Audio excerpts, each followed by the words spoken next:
श्रोताओं, काव्य मंजरी 58 YouTube channel पर आपका हार्दिक अभिनंदन है। यही मेरा यूट्यूब चैनल है।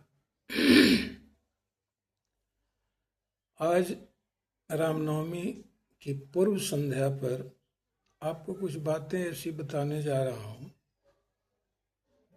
कल प्रभु राम का जन्म हुआ है, तो उनके जन्मोत्सव की पूर्व संध्या पर कुछ ऐसी बातें बताने जा रहा हूँ जिसके लिए वाद विवाद होते रहता है। कोई कहता है राम कथा कहने का हमको अधिकार है, कोई कहता है कृष्ण भागवत कथा कहने का हमको अधिकार है।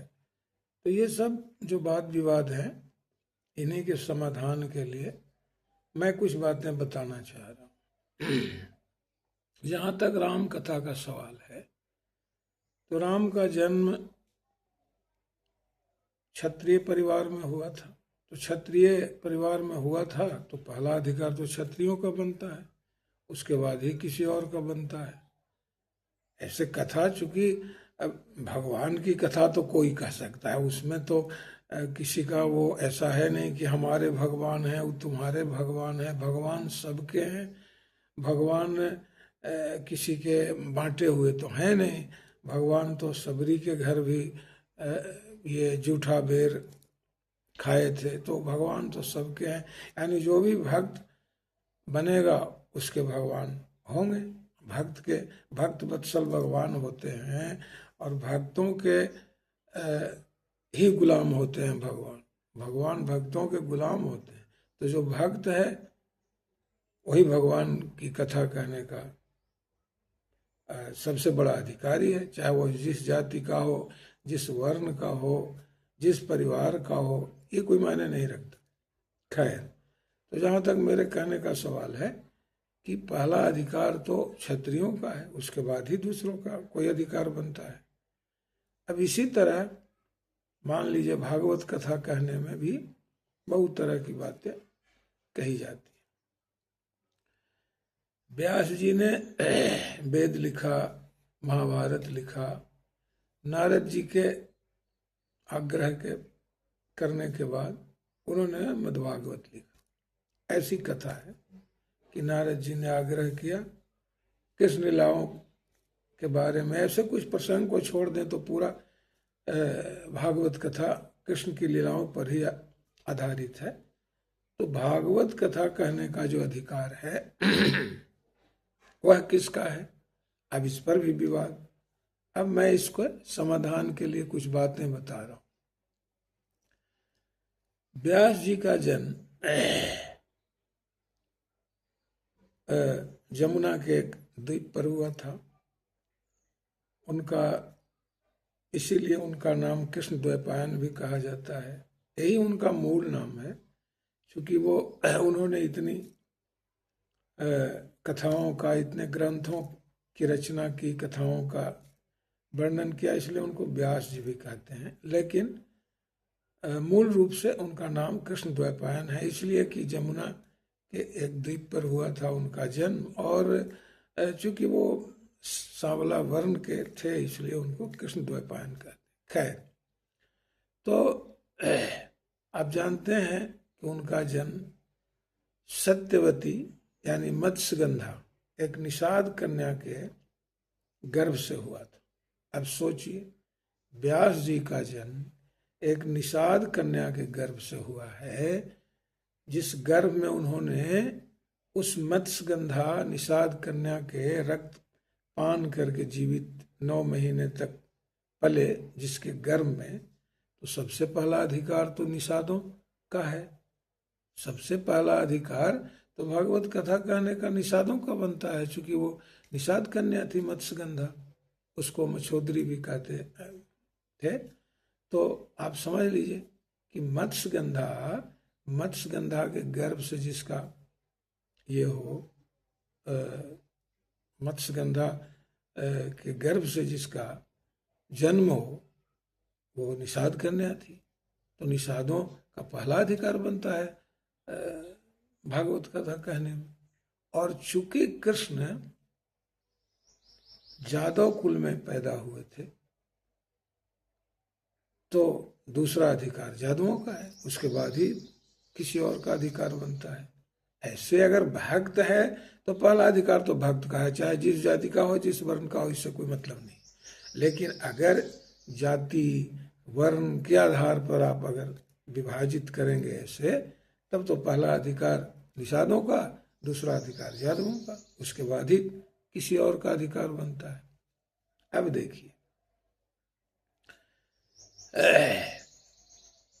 जब रुक्मिणी को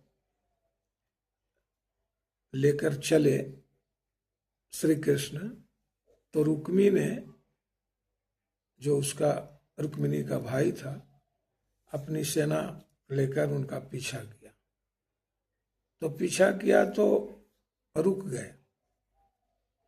गए बीच रास्ते में। कहा कि रुक्मी, तुम ये गलत कर रहे हो, तुमको जादवों से, ये उनकी पंक्ति है, उनका वर्जन है, उन्होंने ये कहा है कि रुक्मी, तुम बेकार पीछा कर रहे हो, जादवों से टकराने का तुम्हारी हिम्मत नहीं, तुम्हारी औकात नहीं है, जादवों को जानते नहीं हो, जादवों से तुम टकरा नहीं सकते हो। ये वर्जन श्री कृष्ण का है रुक्मी के जवाब के लिए। अब समझिए, श्री कृष्ण खुद अपने को जादव कह रहे हैं कि मैं जादव हूं और तुमसे टकराना, हमसे टकराना तुम्हारी औकात नहीं है कि तुम टकराओगे हमसे। तो आप समझ लीजिए, कृष्ण खुद अपने को जादव कह रहे हैं। कई बार उन्होंने कहा है कि मैं जादव हूं, मैं जदुवंशी हूं। तो अब सोचिए, जो कृष्ण खुद अपने को जादव कह रहे हैं, और इतना ही नहीं, अपनी बहन की शादी उन्होंने दुर्योधन से, बलिराम जी उनके जो बड़े भाई थे, दुर्योधन से शादी तय करके आए। चूंकि दुर्योधन हस्तिनापुर का युवराज था, राजकुमार था, इसलिए उन्होंने शादी तय कर दी बलिराम जी। और कृष्ण ने सुभद्रा को अर्जुन के साथ भगा दिया। कृष्ण इस मामले में, शादी ब्याह के मामले में, बड़े ही लव मैरिज के सपोर्टर थे, प्रेम विवाह के सपोर्टर थे। हमेशा कहते थे कि पहली जो पसंद है वो उस नारी की होनी चाहिए जिसका जीवन किसी पुरुष के साथ जोड़ा जा रहा है या जुड़ रहा है, उसकी पसंद सबसे पहले देखी जानी चाहिए। ऐसा नहीं कि आप जिससे चाहें उससे उसकी शादी कर दें। तो सुभद्रा को उन्होंने भगा दिया। सोचिए, अर्जुन हरण करके नहीं ले गया था, उन्होंने भगाया, श्री कृष्ण ने भगाया। वो क्या किया श्री कृष्ण ने कि सुभद्रा को पूजा करने के लिए भेजा, और उधर पूजा करने गई, उधर ही से सुभद्रा चली गई। तो आप समझ लीजिए कि उधर से ही सुभद्रा चली गई। तो हुआ कि भाई सुभद्रा कहाँ गई, सुभद्रा कहाँ गई। तो वो तो श्री कृष्ण ने खुद स्वीकारा कि हाँ, मैंने ही भगाया सुभद्रा को, मैंने ही भगाया अर्जुन के साथ। चूंकि वो अर्जुन से प्यार करती थी, अर्जुन उससे प्यार करता था, तो मैंने उसे भगा दी। कुंती भी जादव कुल की थी, लेकिन उसकी शादी क्षत्रिय कुल में हुई। तो ये सब जो बातें हैं, वो ये है, वो है, ये सब बेकार की बातें हैं। हमारा अधिकार बनता है, उसका अधिकार नहीं बनता है। वो भाई, जो भी भक्त है, चाहे जिस जाति का हो, जिस वर्ण का हो, जिस जाति का हो, तो उसे आप समझ लीजिए कि यह अधिकार बनता है। वो राम कथा कह सकता है, भागवत कथा कह सकता है, वो वेद की व्याख्या कर सकता है। वो अगर विद्वान है, विद्वता उसमें है, तो वेद की व्याख्या कर सकता है। तो वेदों में जो बातें कही गई हैं, अगर उन बातों की व्याख्या कोई करता है, उसमें विद्वता है, उसमें बुद्धिमता है तो कर सकता है। तो सबसे पहला जो अधिकार है किसी भी कथा को कहने के लिए, पहले इस बात को समझ लीजिए, किसी भी कथा को कहने के लिए जो सबसे बड़ा अधिकार है वो है भक्त का। भगवान का जो भक्त है उसका अधिकार सबसे पहले भगवान की कथा कहने की है। राम का जो भक्त है राम की कथा कहेगा, कृष्ण का जो भक्त है भागवत कथा या कृष्ण कथा सुनाएगा, सुख सागर है, ब्रज विलास है, जो भी कथाएं हैं कृष्ण के बारे में ग्रंथ में, उन ग्रंथों की चर्चा, उन ग्रंथों में जो कथाएं लिखी हुई है उनकी चर्चा वो कर सकता है। सिर्फ उसे एक ही कसौटी है, एक ही क्राइटेरियन है, वो भक्त होने का। अगर वो डिवोटी ऑफ गॉड है, डिवोटी ऑफ लॉर्ड कृष्णा है, डिवोटी ऑफ लॉर्ड रामा है, तो अधिकारी है, उसे कथा कहने का अधिकार है। ये आप नहीं कह सकते कि ये वो है, ये वो है, वो नहीं कह सकता है। बताइए, मंदिरों में भी जाने के लिए तरह तरह की बातें होती है। आप जरा, हमारे गांव के बगल में एक मंदिर था, वहाँ सूर्य मंदिर भी छोटा बना हुआ था, तो वहाँ जो साधु रहते थे, ऐसे वो ठाकुरवाड़ी भी छोटी मोटी वहाँ बनी हुई थी, तो जो साधु ठाकुर जी की सेवा करते थे वो मांझी जाति के थे, और उनको कहने में जरा सा कुछ नहीं होता था। कोई पूछा तो कहते थे कि हाँ हम रिक्यासन है, रिक्यासन मांझी को ही कहते हैं। तो जब हम लोग बचपन में उस ठाकुरबाड़ी में जाते थे, तो चूंकि उस ठाकुरबाड़ी की कोई संपत्ति नहीं थी, कोई जमीन वगैरह नहीं थी, इसलिए वो सिर्फ भिक्षाटन से ही ये कहिए कि राग भोग लगाते थे ठाकुर जी का। तो उनको पैसे तो उनके पास थे नहीं कि वो कहाँ से प्रसाद वितरण रोज करते। तो जब हम लोग जाते थे तो एक ये में पीतल के लोटे में जल रखा करते थे, और उसी जल को जब आप जाए, उसमें तुलसी दल छोड़ा रहता था, जब आप जाते तो साधु जी आपके ये में हाथ में वही जल एक छोटे से चम्मच जैसे पात्र से वो जल देते थे। क्या बतावे, उस ठाकुरबाड़ी में एक छोटा सा कुआं था, वहीं से वो जल लाते थे। उस जल में जो स्वाद मिलता था आज बड़े बड़े लड्डू में भी नहीं मिलता है। उस जल में ही लगता था कि अमृत है। यही आप समझिए, भगवान का सचमुच चरणामृत रहता था। 2 बूंद जल रहता था, और आदमी जब उस जल को ग्रहण करता था तो लगता था कि सचमुच ये अमृत ही है, अमृत, इससे अलग कुछ नहीं हो सकता है। सोचिए, अगर उस 2 बूंद जल में अमृत का स्वाद मिलता था तो इसका क्या मतलब है? इसका यही मतलब है कि जिस भक्त ने उस जल को भगवान के चरणों में रखा कि यही हमारे पास है, वह जल अमृत हो गया।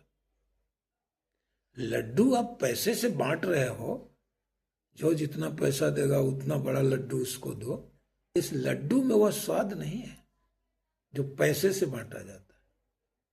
भगवान के चरणों का जल भी अगर आप ग्रहण करते हैं तो वह चरणामृत है, वही अमृत है। तो आज यह तय हो गया कि भागवत की कथा, रामायण की कथा कहने का सबसे बड़ा अधिकारी भगवान का भक्त है। अगर वो भक्त है तो वो सबसे बड़ा अधिकारी है। मंदिर में उसको नहीं जाने देंगे, मंदिर में उसको नहीं जाने देंगे, ये कहाँ की बात हुई? मंदिर तो सबका है, मंदिर है तो सबका है। मंदिर किसी एक जाति, एक वर्ण का तो नहीं है। तो तमाम जो वाद विवाद हैं उस पर मैं आज विराम लगा रहा हूं कि ये वाद विवाद बिल्कुल फालतू का बकवास है।